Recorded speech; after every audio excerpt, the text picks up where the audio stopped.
ಮಾಡೋ ನೀನು ಧ್ಯಾನ, ಆಗ ಸತ್ತು ಹೋಗುವುದು ನಿನ್ನಲ್ಲಿರುವ ಅಜ್ಞಾನ, ಬರುವುದು ನಿನಗೆ ಆಗ ಜ್ಞಾನ, ಜನರು ಮಾಡುವರು ನಿನಗೆ ಎಲ್ಲ ಕಡೆ ಸನ್ಮಾನ. ವೀಕ್ಷಕರೇ, ನಾನು ಟಿಪ್ಪು ನದಾಫ್ ನಿಮ್ಮ ಮುಂದ್ಗಡೆ ಒಂದು ಅದ್ಭುತವಾಗಿರ್ತಕ್ಕಂಥ ಮೋಟಿವೇಶನ್ ಕಥೆಯನ್ನು ತೆಗೆದುಕೊಂಡು ಬಂದಿದ್ದೀನಿ. ಹಾಗಾದ್ರೆ ಈ ಕಥೆಯನ್ನ ಕೊನೆವರೆಗೂ ಕೇಳಿ. ಒಂದು ನೀತಿದಾಯಕವಾಗಿರ್ತಕ್ಕಂಥ ಕಥೆ, ಜೊತೆಗೆ ಮೋಟಿವೇಶನ್ ಕೂಡ ಕಥೆಯಾಗಿದೆ. ಹಾಗಾದ್ರೆ ಕಥೆಯನ್ನ ಪ್ರಾರಂಭ ಮಾಡೋಣ ಬನ್ನಿ. ಒಂದು ಅರಣ್ಯ. ಆ ಅರಣ್ಯದಲ್ಲಿ ಋಷಿಗಳು ಅವರು ಧ್ಯಾನವನ್ನ ಮಾಡ್ತಾ ಇದ್ದಾರೆ. ಹಾಗಾದ್ರೆ ಅವರ ಮುಂದ್ಗಡೆಯಿಂದ ದಿನಾಲು ಒಬ್ಬ ಕಟ್ಟಿಗೆ ಕಡಿತಕ್ಕಂತ ಬಡ ವ್ಯಕ್ತಿ ಹೋಗ್ತಾ ಇದ್ದಾನೆ. ಅವನ ಕೆಲಸ ಏನಂದ್ರೆ ಕಾಡಿನಲ್ಲಿ ಹೋಗೋದು, ಕಟ್ಟಿಗೆಗಳನ್ನ ಕಡಿಯೋದು, ಊರಲ್ಲಿ ಒಯ್ದದನ್ನ ಮಾರೋದು, ತನ್ನ ಉಪಜೀವನವನ್ನ ನಡೆಸ್ತಾ ಇದ್ದ. ಹಾಗಾದ್ರೆ ಆ ಸಂತರು, ಆ ಶರಣರು ಅವರನ್ನ ಕರೀತಾರೆ, ಕಟ್ಟಿಗೆ ಕಡಿತಕ್ಕಂಥವ್ರನ್ನ. ಬನ್ನಿ ಇಲ್ಲಿ, ಏನು ಮಾಡ್ತಾ ಇದೀಯಾ? ಏನಿಲ್ಲ ಗುರುಗಳೇ, ನಾನು ಬಹಳಷ್ಟು ಬಡವ ಇದ್ದೀನಿ, ಕಾಡಿನಲ್ಲಿ ಡೈಲಿ ಬರ್ತೀನಿ, ಕಟ್ಟಿಗೆಗಳನ್ನು ಕಡಿತೀನಿ, ಅವುಗಳನ್ನ ಸಿಟಿಯಲ್ಲಿ ಊರಿನಲ್ಲಿ ಮಾರ್ತೀನಿ. ಆ ಬಂದಿರತಕ್ಕಂಥ ಆ ದುಡ್ಡಿನಿಂದ ನನ್ನ ಉಪಜೀವನವನ್ನ ನಡೆಸ್ತೀನಿ ಅಂತೇಳಿ ಈ ಪರಿಯಾಗಿ ಹೇಳ್ತಾರೆ.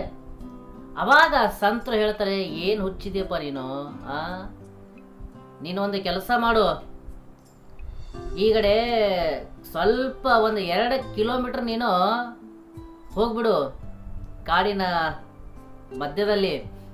ಅಲ್ಲಿ ತಾಮ್ರದ ಮಣ್ಣು ಸಿಗ್ತದೆ, ನನಗೆ ತಾಮ್ರ ಸಿಗ್ತದೆ, ಅಲ್ಲಿ ತಾಮ್ರದ ಅದಿರುಗಳಿದಾವೆ, ಅಲ್ಲಿ ಹೋಗು, ಅವುಗಳನ್ನ ತೆಗೆದುಕೋ, ಒಯ್ದದನ್ನ ಸಿಟಿಯಲ್ಲಿ ಮಾರು, ಶ್ರೀಮಂತ ಆಗ್ಬಿಡು. ಅವಾಗ ಕಟ್ಟಿಗೆ ಕಡಿತಕ್ಕಂತನು ಬಹಳ ಖುಷಿ ಆಗ್ತಾನೆ. ಹೋಗ್ತಾನೆ ಆ ಪ್ಲೇಸಿಗೆ, ಹೇಳಿರ್ತಕ್ಕಂಥ ಸಂತರು ಶರಣರು ಹೇಳಿರ್ತಕ್ಕಂಥ ಪ್ಲೇಸ್ಗೆ ಹೋಗ್ತಾನೆ. ಅಲ್ಲಿ ನೋಡಿದ್ರೆ ತಾಮ್ರದ ಅದಿರುಗಳು. ಅಯ್ಯೋ, ಗುರುಗಳ ಮಾತು ನಿಜವಾಗಿದೆ. ಏನ್ ಮಾಡಕತ್ತ, ಡೈಲಿ ಬರ್ತಾನೆ, ತಾಮ್ರದ ಅದಿರಗಳನ್ನ, ತಾಮ್ರವನ್ನ ತೆಗೆದುಕೊಳ್ತಾನೆ, ಸಿಟಿಯಲ್ಲಿ ಒಯ್ದು ಅದನ್ನ ಮಾರ್ತಾನೆ. ಹೀಗೆ ನಡೆದಿತ್ತು ಅವನ ಕಾರ್ಯ. ಮತ್ತೆ ಗುರುಗಳವರನ್ನ ಕರೀತಾರೆ, ಬರ್ರಿ ಇಲ್ಲಿ, ಏನ್ ಮಾಡ್ತಾ ಇದ್ರ? ಏನಿಲ್ಲ ಗುರುಗಳೇ, ನಿಮ್ಮ ಆಶೀರ್ವಾದದಿಂದ, ನೀವು ಹೇಳಿದ್ರಿಂದ ನಾನು ತಾಮ್ರದ ಅದಿರುಗಳನ್ನ ಏನಪ್ಪ ಅಂದ್ರೆ ಕಾಡಿನಿಂದ ಒಯ್ದು ಮಾರ್ತಾ ಇದ್ದೀನಿ, ಈಗ ನನಗೆ ಸ್ವಲ್ಪ ದುಡ್ಡು ಬರ್ತಾ ಇದೆ. ಅಯ್ಯೋ, ಇದೇ ಬಹಳ ಹುಚ್ಚ ಇದೆಯಾ ಕಣೆ ನೀನು. ಒಂದ್ ಕೆಲಸ ಮಾಡು, ಮುಂದ್ಗಡೆ ಬೆಳ್ಳಿ ಅದಿರುಗಳಿದಾವೆ, ಇಲ್ಲಿ ಆ ಬೆಳ್ಳಿ ಅದಿರ ಹತ್ರ ಹೋಗು. ಏನ್ 2 ಕಿಲೋಮೀಟರ್ ಹೋಗಿತಾನೆ, 2ಕ್ಕೆ ಹೊಳ್ಳು, ಅಲ್ಲಿ ಬೆಳ್ಳಿ ಅದಿರಿದೆ, ಅದನ್ನ ತೆಗೆದುಕೊಂಡು ಹೋಗಿ ಮಾರು ಅಂದ್ರು. ಅಯ್ಯೋ, ಗುರುಗಳು ಮತ್ತೆ ಏನೋ ಒಂದು ಉಪದೇಶವನ್ನು ಕೊಟ್ರು. ಮತ್ತೆ ಹೋಗ್ತಾನೆ, 2 ಕಿಲೋಮೀಟರ್ ಹೋಗಿ 2 ಕಿಲೋಮೀಟರ್ ಹೋಗಿ ಎಡಗಡೆಗೆ ಹೊಳ್ತಾನೆ. ಅವಾಗ ನೋಡ್ತಾನೆ ಬೆಳ್ಳಿಯ ಅದಿರು. ಅಯ್ಯೋ, ಗುರುಗಳ ಮಾತು ನಿಜವಾಯಿತು.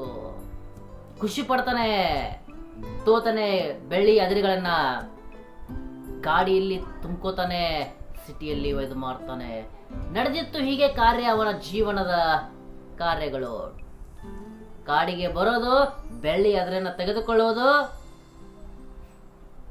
ಅದನ್ನ ಸಿಟಿಯಲ್ಲಿ ಒಯ್ದು ಮಾರೋದು.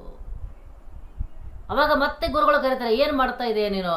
ಗುರುಗಳೇ, ನಿಮ್ಮ ಉಪದೇಶದಿಂದ ನಾನು ಈಗ ಶ್ರೀಮಂತ ವ್ಯಕ್ತಿಯಾಗಿದ್ದೀನಿ, ನನ್ನ ಹತ್ರ ದುಡ್ಡಿದೆ, ಮನೆ ಇದೆ,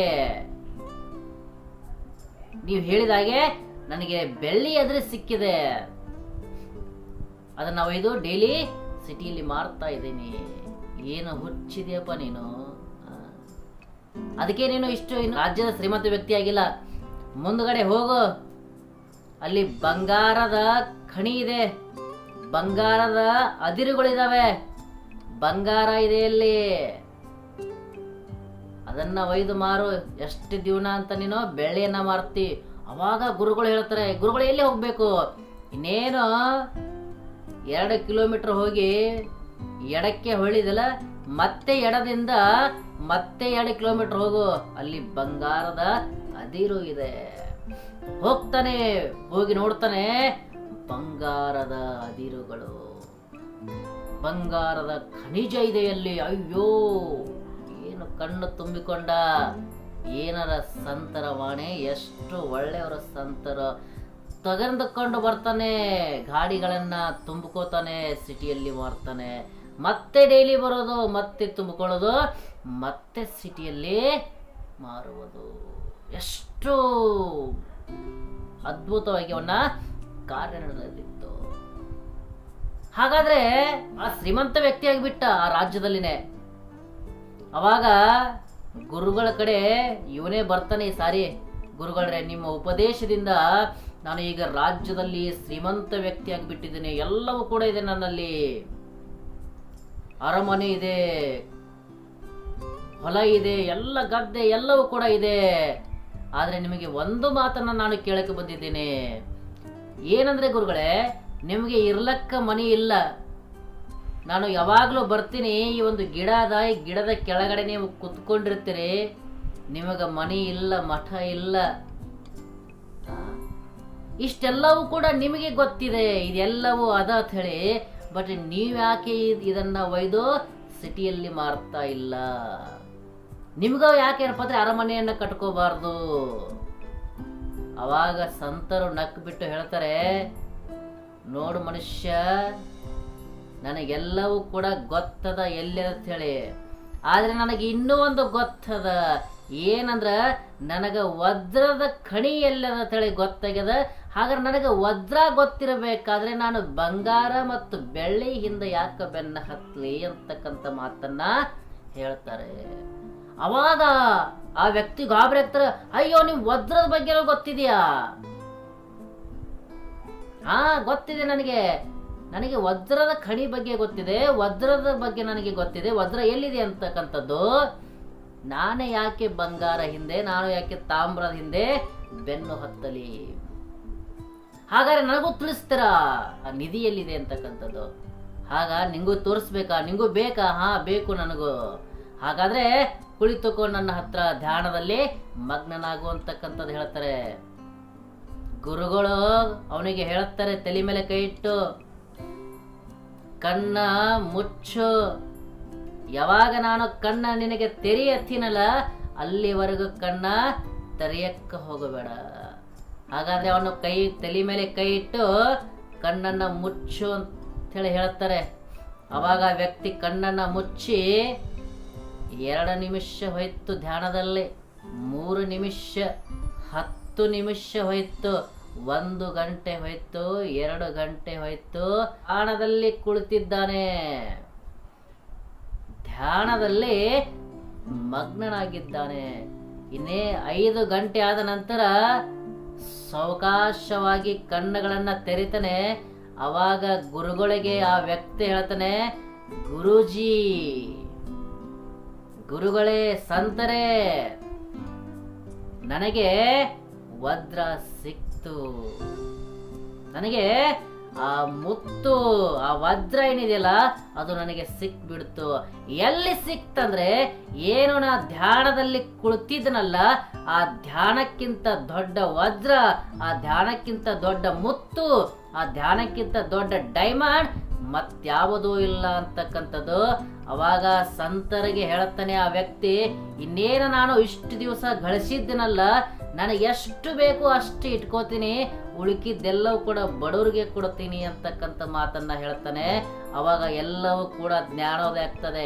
ಈ ಹಣಕ್ಕಿಂತ ದೊಡ್ಡ ಬೆಲೆ ಬಾಳ್ತಕ್ಕಂಥ ವಸ್ತು ಜಗತ್ತಿನಲ್ಲಿ ಯಾವುದೂ ಇಲ್ಲ ಅಂತಕ್ಕಂಥದ್ದು. ಮನುಷ್ಯ ಶುದ್ಧ ಆದಾಗ ವ್ಯಕ್ತಿಯು ಕೂಡ ಶುದ್ಧ ಆಗ್ತಾನೆ, ಶುದ್ಧ ವಿಚಾರಗಳು ಬರುತ್ತವೆ. ಯಾಕೆಂದ್ರೆ ಜಗತ್ತಿನಲ್ಲಿ ಶುದ್ಧತೆ ಬಹಳಷ್ಟು ಇಂಪಾರ್ಟೆಂಟ್. ವೀಕ್ಷಕರೇ, ಕೊನೆಗೆ ನಿಮಗೆ ತಿಳಿದಿಷ್ಟೇ, ನಾವು ಕೂಡ ಧ್ಯಾನವನ್ನ ಮಾಡೋಣ. ಧ್ಯಾನದಿಂದ ಎಲ್ಲ ಸಮಸ್ಯೆಗಳು ಪರಿಹಾರ ಆಗುತ್ತೆ. ಜೊತೆಗೆ ಧ್ಯಾನದಿಂದ ಮನಸ್ಸಿನಲ್ಲಿರ್ತಕ್ಕಂಥ ನಿಷ್ಕಲ್ಮಶಗಳು ದೂರ ಆಗ್ತವೆ. ಮತ್ತೊಬ್ಬರನ್ನ ಪ್ರೀತಿಸಬೇಕಾದ್ರೆ, ಮತ್ತೊಬ್ಬರನ್ನ ಗೌರವಿಸಬೇಕಾದ್ರೆ ನಮಗೆ ಧ್ಯಾನ ಬೇಕು. ಅದಕ್ಕಾಗಿ ನಾನು ಪ್ರಾರಂಭದಲ್ಲಿ ಹೇಳಿದ್ದೆ, ಧ್ಯಾನದಿಂದ ಸನ್ಮಾನ ಕಡೆಗೆ ಹೋಗಬೇಕಾದ್ರೆ ನಾವು ದಿನಾಲು ಧ್ಯಾನವನ್ನ ಮಾಡೋಣ, ಸೃಷ್ಟಿಕರ್ತನನ್ನ ಸ್ಮರಿಸೋಣ ಅಂತಕ್ಕಂಥ ಮಾತನ್ನ ಹೇಳುತ್ತಾ ನನ್ನ ಕಥೆಯನ್ನ ಮುಗಿಸ್ತಾ ಇದ್ದೀನಿ. ಕತೆ ಇಷ್ಟ ಆಗಿದ್ರೆ ಸಬ್ಸ್ಕ್ರೈಬ್ ಮಾಡಿ, ಲೈಕ್ ಮಾಡಿ.